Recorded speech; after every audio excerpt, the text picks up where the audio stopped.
وہ ساری انرجی کا سورس جو ہے وہ میں ہوں اللہ بے نے شک کہا۔ بے شک۔ اور اس کے بعد پھر سائنس جب آگے بڑھی تو یہ جسٹ ریسنٹ ایئرز کی بات ہے، 1998 میں انہوں نے اس انرجی کو دریافت کر لیا اور کاسمک کانسٹنٹ کا نام بدل کے پھر انہوں نے، چونکہ وہ ڈارکنیس کے مسافر ہیں تو انہوں نے اس کا نام ڈارک انرجی رکھا، حتیٰ کہ میرے رب نے اس کو نور کہا ہے۔ اچھا ڈارک انرجی، ڈارک انرجی ابھی بھی آپ گوگل کر لیں، آپ کو پتہ چل جائے گا ڈارک انرجی یہی جو میں نے بتایا ہے، اس کا زمین کو، آسمان کو، اس کائنات کو اپنے محور میں رکھنے کے لیے ایک بہت بڑی انرجی کام کر رہی ہے، اور اس کو انہوں نے ڈارک انرجی کہا۔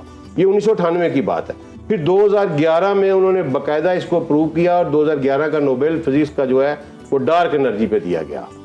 ٹھیک ہے، اب یہ دیکھیں کہ یہ 2011 میں آگے پتہ چل کنفرم کر رہے ہیں اس کو، اور قرآن 1300-1400 سال پہلے جو ہے وہ اتنا آگے ہے قرآن جو ہے وہ سائنس سے۔ یہی بات میں سمجھانے کی کوشش کر رہا ہوں کہ آپ قرآن کو پڑھیں، آپ سائنس سے بہت آگے نکل جائیں گے، بہت آگے نکل جائیں گے۔ اب اس سے آگے جو اللہ نے تمثیل دی ہے نا جی، وہ بڑی شاندار ہے۔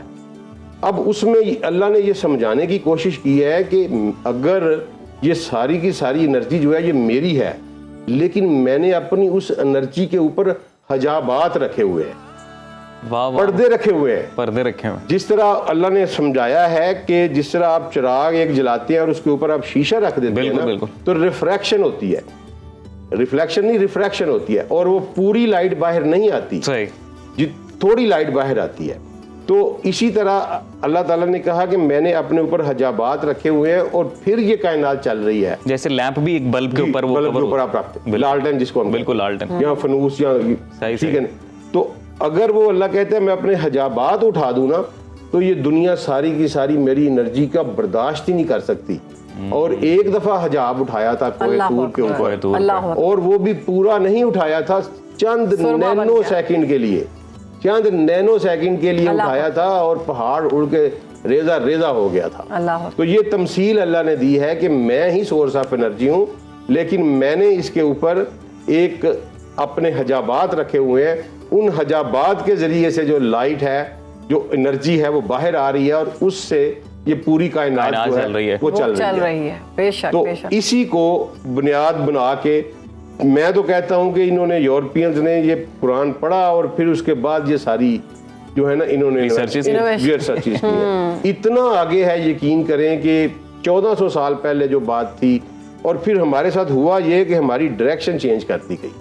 یہ سب سے بڑا ظلم جو ہوا ہے نا اس قوم کے ساتھ۔ آج بھی ایک دوست آئے ہوئے تھے اسلام آباد سے، تو آپ کے چینل سے ہی نمبر لیا تھا انہوں نے، اچھا، تو وہ مجھے ملنے ہو تو انہوں نے مجھے سے یہی بات کی کہ جناب یہ ہوا کیا ہمارے ساتھ کہ یہ ڈائریکشن ایک دم سے چینج کر کے اس دین کو مذہب بنا دیا گیا، اور اس کو ایک بحر بے کراں جو تھا اس کو ایک سمندر کا تھا، اس کو ایک چبچا پانی کا چھوٹا سا ٹب بنا دیا گیا، اور اس کے بعد پھر کہا گیا کہ یہ صرف عبادات کرتے جائیں اور آپ تزکیہ نفس کریں اور باقی یہ کچھ نہیں ہے۔ عبدالسلام سمجھنے کی کوشش نہیں کی نا، پڑھا ہی نہیں ہے نا جی۔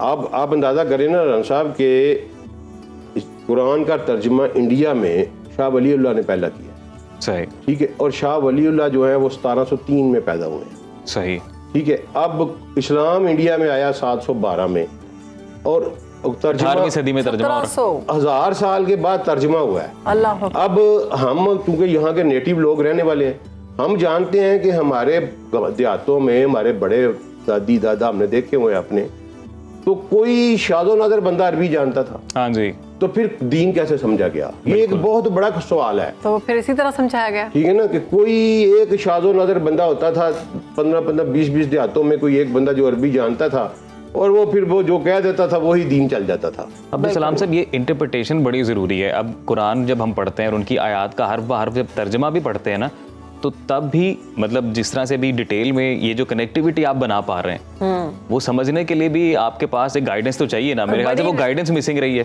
سر دیکھیں، محی الدین عربی نے لکھا ہے کہ قرآن کو سمجھنے کے لیے کم از کم 16 علوم کا ہونا انسان کے پاس ضروری ہے، صحیح، کم از کم، ٹھیک ہے جی۔ اور اس میں سب سے زیادہ ایک چیز ہے کہ ہم لوگ عربی کو، تو ہمیں عربی آتی نہیں ہے اور ہمیں دوسروں سے لینی پڑتی ہے سمجھ، اب وہ کسی نے کسی لفظ کا کچھ اور ترجمہ کیا ہوا ہے اور کسی اور نے کسی ایک لفظ کا اور ترجمہ کیا ہوا ہے, تو اس کو پھر کس طرح سے انسان سمجھے؟ دیکھیں وہ بیسٹ میتھڈ جو ہے نا جی, جو میرے استادوں نے مجھے سکھایا تھا اور جس سے میں نے یہ سارا سیکھا, وہ یہ ہے کہ قرآن کو پہلے قرآن سے پڑھنا ہے. ٹھیک ہے جی, قرآن آپ نے 90% میننگ قرآن سے ہی بتا دے گا. مثلا اللہ تعالیٰ نے یہ ایک خوبصورت پریکٹس کی ہے کہ اللہ نے قرآن میں ایک لفظ 2 معنیوں کے لیے استعمال نہیں کیا. اچھا صحیح. ٹھیک ہے, تو یہ فارمولہ ہے کہ قرآن کو آپ قرآن سے پڑھیں. میں اس کی ایک مثال دیتا ہوں آپ کو. ایک حدیث ہے کہ نجد سے شیطان کا سینگ طلوع ہوگا, جو عام ترجمہ ہمارے چلتا ہے. ٹھیک ہے, اب وہاں لفظ ہے وَبِهَا يَطْلَعُ قَرْنُ الشَّيْطَانِ, کرن کا لفظ ہے. ٹھیک. اب کرن کا لفظ انہوں نے حدیث میں اس کا ترجمہ کر دیا سینگ. واقعی اس کا ترجمہ ہے سینگ, لیکن قرآن میں یہ لفظ 20 دفعہ یوز ہوا ہے اور وہ ڈیفرنٹ, اور وہ زمانے کے لیے یوز ہوا ہے. اوکے ٹھیک ہے جی. کرن, کرائن, کرنین, تینوں جو ہے نا عربی کے سیگے, کرن سنگل, کرنین 2 اور کرائن پلورل. ٹھیک ہے. یہ تینوں کے تینوں 20 دفعہ قرآن میں یوز ہوا ہے اور 20 کے 20 دفعہ ہی یہ زمانے کے لیے یوز ہوا ہے.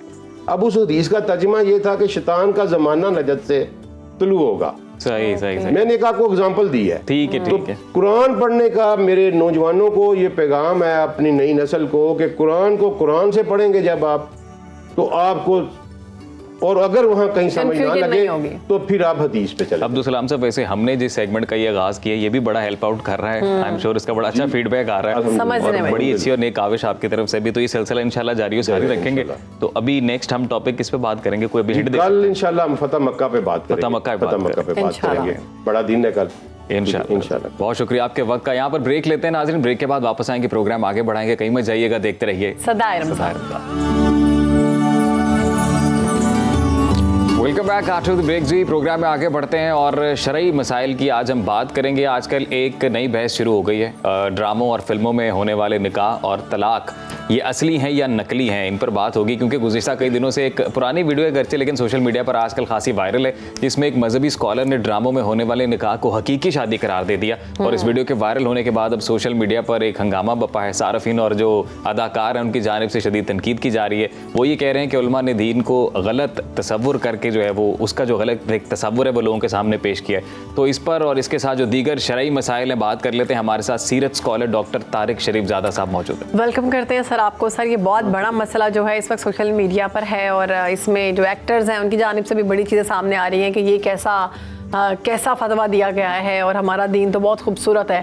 تو ہماری شریعت کیا کہتی ہے کہ اگر ڈرامے میں نکاح کیا ہے تو کیا واقعی میں میاں بیوی ہیں وہ؟ بسم ربی محمد کریم علیہ الصلوۃ والتسلیم. سب سے پہلے تو یادآوری کا شکریہ. اور واقعتاً یہ آج کل بڑا زیر بحث ہے یہ مسئلہ. یہ خیر کئی زمانوں میں تھوڑے وقت کے بعد اس طرح کے مسائل جو ہیں وہ بڑھتے رہتے ہیں اور ان کے اوپر بات ہوتی رہتی ہے. ایک بات ہمیں سمجھنی چاہیے کہ دینی رحمت جو ہے نا وہ گھرانے اور گھرانے سے منسوب جتنی بھی رشتے ہیں ان کے تقدس پر بڑا زور دیتا ہے. اور 3 چیزوں کے بارے میں سرکار دو عالم صلی اللہ علیہ وسلم نے بڑا حتمی طور پر, ابو داؤد کی حدیث سے ہم تک پہنچتا ہے کہ حضور نے بڑا حتمی طور پر یہ فرمایا کہ 3 چیزیں ایسی ہیں جو حقیقت میں بیان کی جائیں تب بھی ہو جاتی ہیں, اور اگر ان کو کسی نے از رائے مذاق بھی کیا ہے تب بھی وہ واقع ہو جاتی ہیں. یعنی حقیقی ہوں تب بھی ہو جاتی ہیں اور اگر غیر حقیقی ہوں تب بھی وہ ان کا یعنی وہ صادر ہو جاتی ہیں. نکاح, طلاق اور رجوع کرنا. طلاق کے بعد جو ایک وقت ہوتا ہے جس کے اندر دونوں نے دوبارہ آپس میں جسے کہتے ہیں نا رابطہ کر کے اپنے رشتے کو بحال کرنا ہوتا ہے. ان تینوں کو اگر کوئی آدمی مذاق کے انداز میں بھی کرے تو وہ اسی طرح واقع ہو جاتے ہیں. یعنی آپ بھی یہ کہہ رہے ہیں میں یہ بڑی احتیاط سے میرے مزاج سے ہمارے سامعین و ناظرین واقف ہیں, لیکن اس کے باوجود کیونکہ شریعت کی حدود اور قیود جو ہے نا اصل میں اس کے پیچھے سبب کیا ہے, اس سے ہمیں یہ اندازہ ہوتا ہے کہ اللہ کے ہاں, اللہ کے رسول کے ہاں یہ جو ان رشتوں کا تقدس ہے ان سے جڑے ہوئے جو حرمت کے جتنے بھی پہلو ہیں وہ اتنے حساس نوعیت کے ہیں کہ ہمیں ان کے بارے میں بہت احتیاط طلب ہونا چاہیے. یہ تو ایک سامنے واقعہ آ گیا نا. میں آپ سے عرض کروں کہ بے شمار اور ایسے حالات اور واقعات ہوا کرتے ہیں جن میں لوگوں کو نکاح کرنے کے بعد یہ پتہ ہی نہیں ہوتا کہ کن کن چیزوں سے نکاح ٹوٹ جاتا ہے. سر یہ بتائیں کہ نکاح واقعی ہو جاتا ہے؟ جی, جس وقت دو لوگوں نے نکاح کے, اس میں اب معاملہ کیا ہے, میں عرض کرتا ہوں, نام کا ہونا ضروری نہیں ہے. نام تو کوئی اہم نہیں رکھتا, اہمیت نہیں رکھتا. دیکھیں وارث کا بھی ہونا اس طرح ان معنوں میں ضروری نہیں ہے. فقہ جو اہل سنت کا مکتب ہے اس کے ہاں تو بہت کلیئرٹی کے اندر, نہیں صرف فقہ حنفی نہیں, چاروں جو مذاہب ہیں نا اہل سنت کے ہاں, جو چاروں مکاتب ہیں, ان چاروں کے ہاں یہ نکاح ہو جاتا ہے ان معنوں میں کہ خاتون جو ہے وہ پہلے سے کسی کی نکاح میں موجود نہ ہو اور اس کے ساتھ اس کا کوئی حرمت کا رشتہ نہ ہو. اگر ان دو شرائط سے وہ باہر ہے صحیح, تو پھر اس کا مطلب کیا ہے؟ بے شک وہ بیوہ ہو, مطلقہ ہو, غیر شادی شدہ ہو, ان تین صورتوں میں اس کا نکاح اس لیے ہو جائے گا کہ سرکار دو عالم صلی اللہ علیہ وسلم نے یہ فرمایا ہے کہ اگر اس کو حقیقی معنوں میں کوئی بیان کر رہا ہے تب بھی, اور اگر غیر حقیقی معنوں میں بیان کر رہا ہے تب بھی, اللہ کے ہاں یہ لفظ اتنے حساس ہیں اور ان کی ذمہ داری اتنی زیادہ ہے کہ انہیں مزاح میں بھی اور اس طرح کے کسی غیر ذمہ دارانہ رویے میں بھی ان کو اس طرح دہرایا جانا نہیں چاہیے. سگنیچر بھی نقلی ہے, سب کچھ نقلی ہے, جو کچھ ہو, جو سگنیچر تو اہم نہیں ہے نا. نکاح جو ہے نا وہ دو لوگوں کی ایجاب اور قبول کا نام. تو ایجاب و قبول اگر ہو گیا تو نکاح, جی ایجاب و قبول ہو گیا تو شریعت کے اندر وہ نکاح ہو جائے گا. اب اس کا حل کیا ہے؟ میں ہمیں اس کی ایک سوال بسم اللہ, کہ اگر وہ ایک ٹی وی ڈرامہ ہے نا, وہ سین چل رہا ہے پراپر, اس میں اگر ایک دفعہ بھی وہ کہہ دیں کہ قبول ہے, نہیں میں ایک دفعہ نہیں 3 دفعہ کہنا ہوتا ہے. ایک دوسری بات ایک اور ہے, ویسے تو خیر ایجاب و قبول ایک دفعہ پہ ہو جایا کرتا ہے, لیکن احتیاطاً 3 دفعہ کہلواتے ہیں. میں ذرا اس کو تھوڑا سا کھول دوں تاکہ لوگ الجھن کا شکار نہ ہو. اس سوال کو ایڈریس کرنے کا مطلب یہ ہے کہ لوگوں کی کنفیوژن جو ہے وہ کلیئر ہو. باقی گفتگو کرنے والے لوگ تو تا دم صبح قیامت اس پہ گفتگو کرتے رہیں گے اور اپنے اپنے حق کے دلائل دیتے رہیں گے. ہمیں بہت دیانتدارانہ انداز میں اعتدال کے ساتھ چیزوں کو, جو دین کی جو اصل روح ہے اس کے مطابق اس پہ اپنی رائے دینی چاہیے. ایک بات سمجھنے والی یہ ہے کہ جس وقت کوئی شخص نکاح کے براہ راست لفظ استعمال کرتا ہے نا, یعنی جس میں قبول کرنے کا ہے, ایجاب اور قبول, کہ میں نے فلاں کو نکاح میں قبول کیا اور دوسرا اس آفر کو قبول کر لیتا ہے, یعنی نکاح کا صیغہ پڑا گیا, جس کو کہا جاتا ہے. نکاح کا صیغہ اگر براہ راست اس میں اس نے کہا ہے, کنایا میں نہیں کہا, براہ راست کہا ہے, تو پھر وہ نکاح ہو جائے گا اگر وہ کسی کے پہلے نکاح میں موجود نہیں ہے اور اس کے ساتھ کوئی حرمت کا رشتہ نہیں. یہ بڑی احتیاط والا معاملہ ہے. نام تو کوئی ایک آدمی کے مختلف زمانوں میں مختلف نام بھی ہو سکتے ہیں. یہاں ہمارے اندرون لاہور میں آپ جائیں, کسی آدمی کا آپ نے پتہ پوچھنا ہونا تو میرے خیال میں بہت امتحان والا کام ہے کہ آپ اس کے اصل نام سے اس کے گھر تک. اچھا ڈاکٹر صاحب, اب نکاح تو ہو گیا کیونکہ انہوں نے مذاق میں وہ ڈرامے میں ہی کہہ رہے تھے, تو اگر اس ڈرامے میں شوہر مر جاتا ہے تو پھر وہ عورت عدت کرے گی؟ ڈرامے میں شوہر کیوں مر جاتا ہے؟ اگر حقیقی طور پہ وہ بندہ مر جائے گا تو تب ہوگا. آپ اس بات کی ذرا سنجیدگی کس انداز میں لیں, اس کا طریقہ کار کیا ہے. پہلی بات تو یہ ہے کہ ہمارے جو لوگ اس شعبے سے وابستہ لوگ ہیں انہیں یہ چاہیے کہ جہاں کوئی ایسا مرحلہ درپیش ہو تو اسے براہ راست, یعنی اتنی کیا مجبوری ہے کہ آپ نے لفظوں میں ہی اس کو بیان کرنا ہے, آپ کنائے کے طور پر اس کو استعمال کر سکتے ہیں. ایک کنائے کا مطلب ہوتا ہے کہ اس کا کوئی آلٹرنیٹ میڈیم جس سے آپ کا ناظر جو ہے دیکھنے والے تک یہ خبر پہنچ جائے کہ ان دو لوگوں کے درمیان نکاح ہو گیا یا علیحدگی ہو گئی ہے. لفظوں میں اس کو نہ بیان کیا جائے. اصل میں لفظوں کی حرمت کو ذرا اور ان کے تقدس اور ان کی اہمیت کو سمجھنے کی کوشش کیجیے. آپ کا یہ کہنا ہے جو میں سمجھی ہوں کہ ڈائریکٹ جس طرح نکاح پڑھا جاتا ہے وہ سین نہ بنائیں, جی ہاں, ویسے میاں بیوی دکھا دیں, ویسے میاں بیوی دکھا دیں, یا ان کو وہ ایک دوسرے کو بتا دیں یہ مکالمے میں کہ جی ہم میاں بیوی ہیں. اس حد تک کی گنجائش ہو کہ وہ بھی, یعنی دین سے جو براہ راست وابستہ لوگ ہیں, میں تو طالب علم ہوں, لیکن جو بہت براہ راست لوگ, سکہ بند لوگ ہیں, وہ تو اس کو بھی جھوٹ پہ وہ کرتے ہیں, اپلائی کرتے ہیں اور اس کے طور پہ لیتے ہیں, کہتے ہیں یہ نہیں ہونا چاہیے. لیکن میں یہ سمجھتا ہوں کہ براہ راست جو صیغہ ہے نا, جب آپ براہ راست لفظ استعمال کرتے ہیں, لفظ طلاق, ایک آدمی کہتا ہے میں نے اپنی بیوی کو آزاد کر دیا, ایک آدمی کہتا ہے میں اس سے جدا ہو گیا, ایک آدمی کہتا ہے میں اس سے لا تعلق ہو گیا. ان لفظوں, یہ کنایا کے لفظ ہیں. ان کنایا کے لفظ کا مطلب کیا ہے؟ یہ انڈائریکٹ مینز ہیں, انڈائریکٹ ورڈز ہیں, ان میں گنجائش موجود ہوتی ہے, یعنی نکاح نہ, طلاق نہ ہونے کی. اگر میاں بیوی سگے میاں بیوی ہیں اصلی والے, اور وہ ڈرامے میں بھی میاں بیوی بنے ہیں اور اس میں وہ طلاق دے رہا ہے اس کو, طلاق ہو جائے گی, بالکل طلاق ہو جائے گی. یہ بڑی احتیاط والی بات ہے. جتنی بھی آپ نرم خوئی اختیار کریں, اللہ کی حدود کے ساتھ تو نرم خوئی نہیں کی جا سکتی. طلاق ہو جائے گی بیوی, جی اس میں طلاق ہو جائے گی. اور اسے, یعنی جس وقت وہ اسکرپٹ پڑھ رہا ہے اس وقت اسے اس بات کا خیال رکھنا چاہیے, اسے پتہ ہونا چاہیے کہ یہ عام خاتون نہیں ہے, یہ میرے نکاح میں خاتون ہے, اور میرے لفظوں سے, اسی زبان سے, انہی لفظوں کے ساتھ ہی اس نے اس کو قبول کیا تھا نا. صحیح.